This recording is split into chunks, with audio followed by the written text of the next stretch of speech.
할렐루야. 오후 예배까지 나오신 여러분들을 축복하고 환영합니다.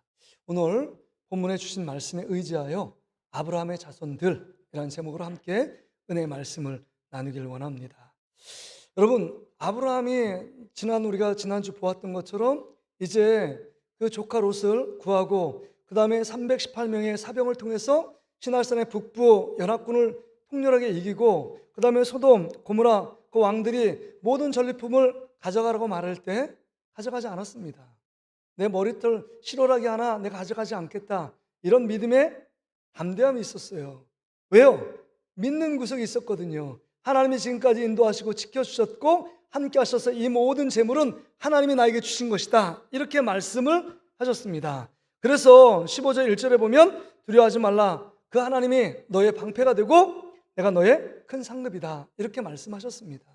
그래서 지금 아브라함이 기대를 하고 있어요.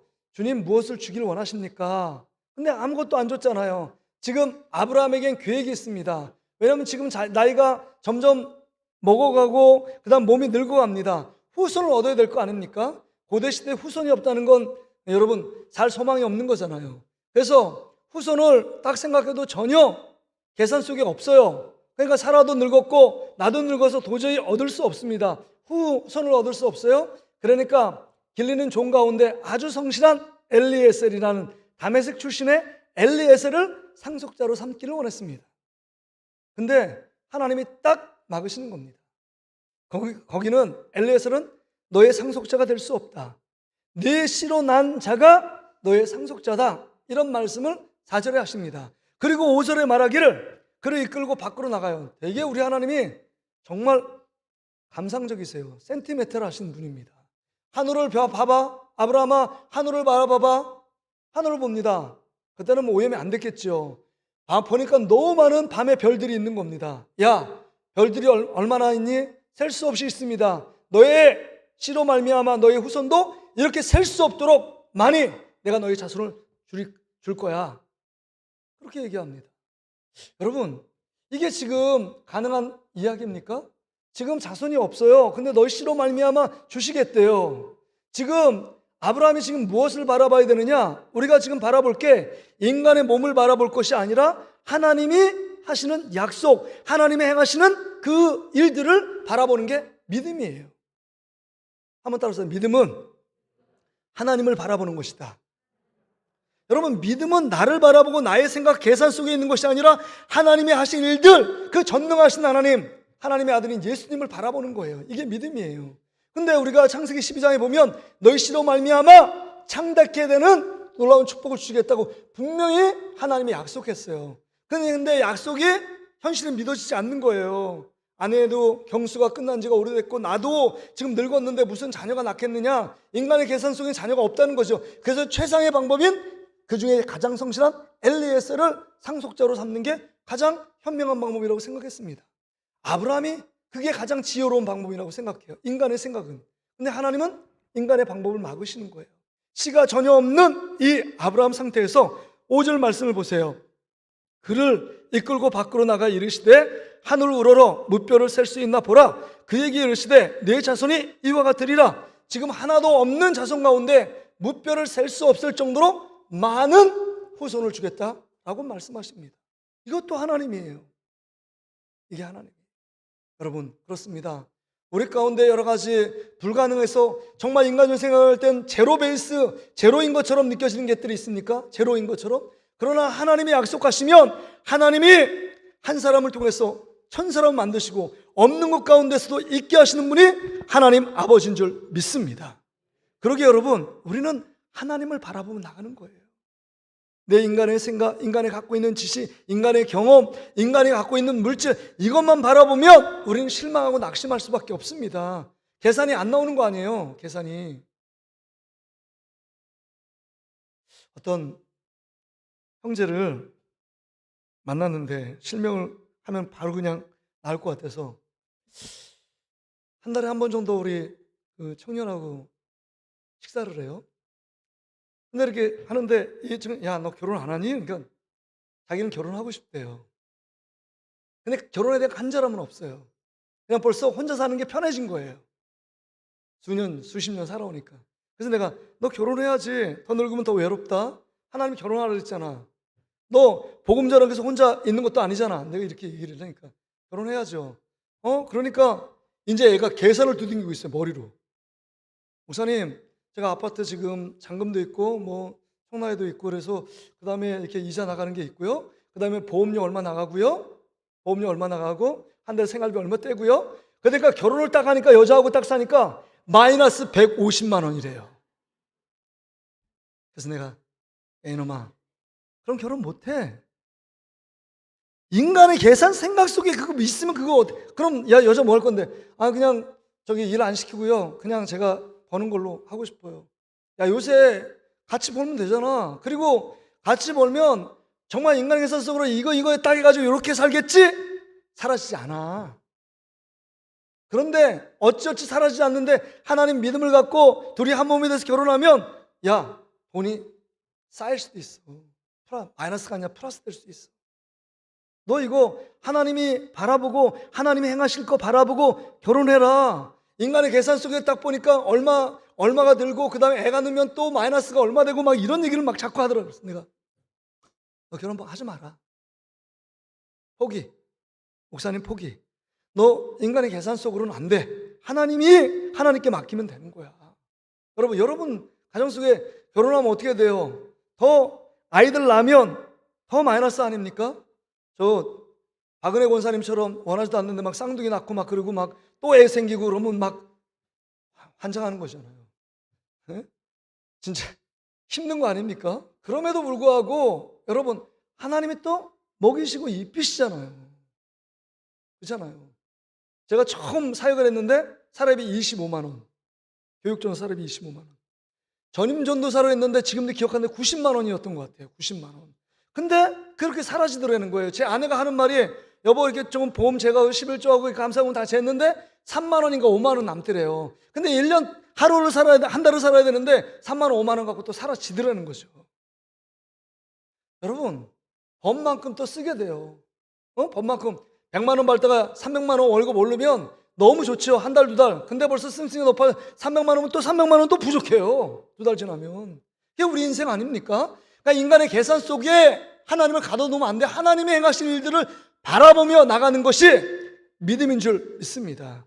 하나님의 사람은 하나님을 기대하며 살아가는 거예요. 아브라함이 하나님을 기대하고 믿었다고 해요. 이게 위대한 겁니다. 6절에 보세요. 아브라함이 여호와를 믿으니 그렇게 이제 무별 셀 수 없도록 자손을 주시겠다는 말씀을 믿었다는 거예요. 얼마나 위대한 믿음입니까? 정말 아무것도 없어요. 한 사람의 자녀가 없습니다. 그럼에도 불구하고 별이 셀 수 없을 정도로 많은 그 후손들을 너에게 주겠다는 이 말씀을 믿었다는 거예요. 믿음이 일합니다. 믿음이 역사하면 지금까지도 인도한 것이 하나님 은혜 아닙니까? 갈대 우르에서 호련단신 그 다음 조카 데리고 아무것도 없었잖아요. 그게 무슨 재산이 있었겠어요? 하나님이 먹이시고 입히시고 이 많은 재산들을 정말 318명의 사병들을 거느렸으면 그 종들이 얼마나 많았겠어요? 하루에도 뭐 가마솥에 한 10개는 밥을 하고 해야 될 거 아닙니까? 그럴 정도로 지금 어마어마하게 하나님이 축복을 주셨어요. 그러니까 앞으로도 하나님을 바라볼 걸 기대하며 나가는 게 믿음 아니에요?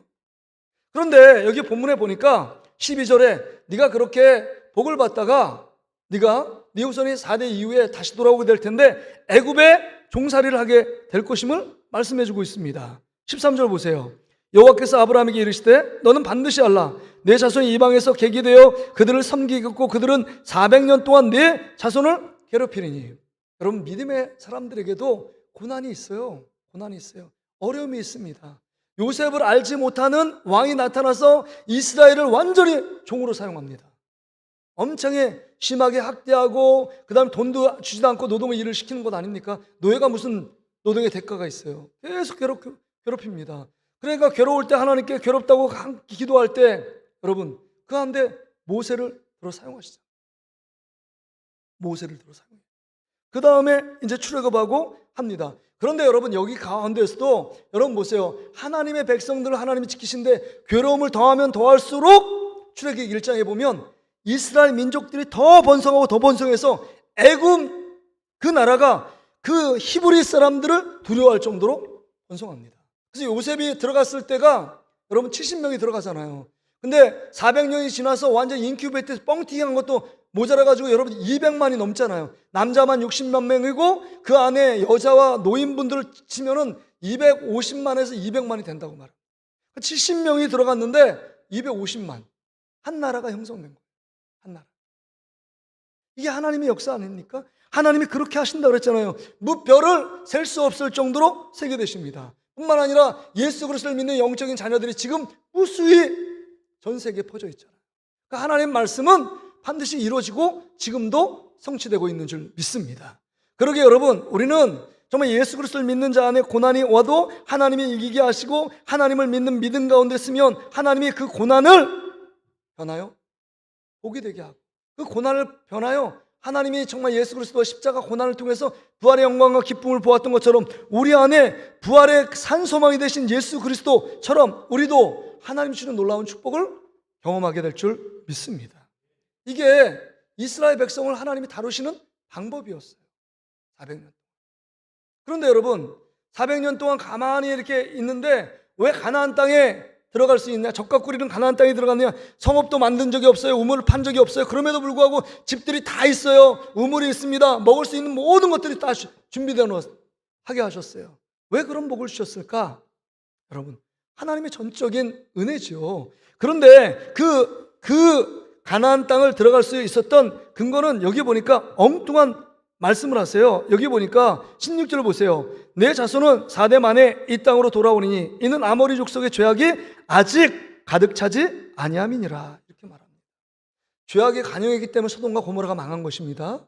뿐만 아니라 가나안 땅을 왜 이스라엘 민족에게 주었느냐? 그 안에 죄악이 관영했기 때문에 하나님이 이스라엘 민족에게 선물을 준 거예요.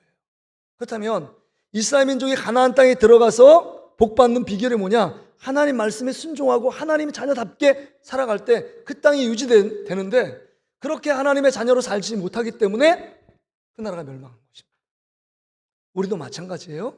이 땅 가운데 하나님의 백성으로 하나님께 주시는 축복들을 누리며 경험하게 사는 비결이 뭐냐? 우리가 잘나서가 아닙니다. 하나님 앞에 범죄하지 않고 하나님을 하나님에게 섬기며 예배자로 주님 앞에 쓸 때 그런 놀라운 축복이 임하게 될 줄 믿습니다. 뿐만 아니라 오늘 핵심은요, 이런 놀라운 정말 이 아브라함 한 사람의 믿음을 통해서 그 다음에 이삭, 그 다음에 야곱, 요셉, 그 다음에 쭉 이어서 모세를 통해서 이스라엘 민족의 나라를 이루어 여러분 가나안 땅으로 출애굽 진군하잖아요. 이런 놀라운 복을 받을 수 있었던 삶의 비결은 6절이에요. 아브라함이 여호와를 믿으니 여호와 하나님을 바라보며 믿으니 그 믿음이 그런 놀라운 일들을 행했다는 겁니다. 그러게 여러분, 우리가 하나님 앞에 믿음으로 잘 서 있으면 우리 자녀들이 천대까지 이르러 복을 받을 줄 믿습니다. 우리가 믿음으로 삶을 살아가는 것, 우리가 믿음을 뿌리며 나갈 때 여러분 우리 자녀들에게 또는 후손들에게 아름다운 영향력을 미칠 수 있다는 겁니다. 그래서 여러분 최고의 복이 뭔지 아세요? 이렇게 말하잖아요. 요셉에게 아브라함의 하나님, 이삭의 하나님, 야곱의 하나님. 이게 3대 축복 아니에요? 아브라함의 하나님, 이삭의 하나님, 야곱의 하나님. 여러분의 하나님, 여러분의 자식의 하나님, 여러분의 손주의 하나님. 이건 놀라운 축복 아닙니까 이거? 이런 복들을 누리는 저와 여러분 되시길 주의 이름으로 축복합니다. 그 김미진 간사 우리 왕의 제정 얘기했잖아요. 왕의 제정. 그때 뭐라고 했어요? 근데 밑에서 이렇게 찬양하시면서 자기 아들이 23살인가 24살 때 결혼시켰대요. 이유는 뭐냐면 여자를 보는 하나의 기준은 뭐냐면 3대째 예수 믿는 집안 데려오면 무조건 결혼시킨다. 3대째 예수 믿어가지고 여자가 결혼시켰대잖아요. 3대째 예수 믿는 가정, 이게 복 아닙니까? 복. 그러니까 여러분들이 원조가 된다면 여러분 부모 세대가 안 믿는 여러분에 있어서 여러분 자녀들에게 그 다음에 손주들이 그래서 누구의 하나님 누구의 하나님 누구의 하나님 이렇게 명명된다면 얼마나 귀한 축복이겠습니까? 근데 여러분 지금 아무것도 보이지 않아요? 우리 자녀가 예수 안 믿습니까? 우리 자녀들이 지금 겉돌고 있습니까? 아니면 세상에 다른 거 믿고 있습니까? 괜찮아요. 지금 뭐예요? 아무것도 없었어요. 아브라함도 없었지만 믿음을 갖고 주님이 행하신 일들을 믿음을 갖고 나갈 때 하나님께서 무뼈를 셀 수 없을 정도로 하나님의 놀라운 축복의 주인공으로 세워주셨습니다.